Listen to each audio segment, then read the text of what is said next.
Hi, welcome to Grudy's Radio. Wednesday, 2002 day. So I started back on the 2002 this week. I just started attending to a few dents and a few things. There was some bog in here that was filling old dents and damage. This was literally bogged up. This was a crease, so this will need to be cut out. I'm going to attempt to weld on this line close to or up under it. And then I might just bend one over and then I'll try to weld that in. I may end up making that whole piece, so we'll see. I've considered going down to the farm and cutting sections out of my 2002 that I got laying around. I've got a spare parts car. It's a bunch of little holes here. The spot welds were very hard and wouldn't drill, so I've ended up busting out through the side of them in some spots, gone through in a few spots. More than likely just cut this whole panel out and weld a piece in on purpose. Leave the bottom, straighten that, cut it across a straight section, then weld it in probably down the side here. This was a patch. So where the spot welds are is where they rust on these 2002s.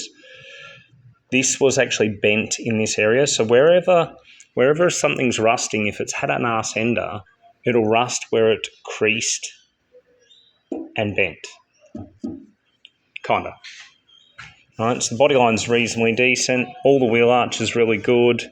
So now I will weld a fill-in panel, and I curve the edges because then it doesn't pull like a squared edge. A squared edge is like a heat centralisation, and it will pull there. Whereas a curve, I'll be able to tack it and then go around and weld, done. And to get that shape, I'll put the plate behind it, hold it in there, draw on it with a texter, cut out around the texter mark, then sit the plate in with a magnet, and then I'll tack it in one spot, tack it in another. So I'll tack it, and then I'll start beating it so as it all sits nice and flat. And I'll leave a little bit of a gap, and then that way I shouldn't bulge the panel at all. Oh. 2002 metalwork on this corner. I have more to do at the front of the sill panel. Once I strip the sills in the bottom of the doors, we'll find out whether or not there's more to do there. Front guards have got to come off. It's all go now. I found some rust under here. There's some rust in the guard here. So more than likely I'll get Kev to bring my little green car back. Thanks, mate. Over the weekend.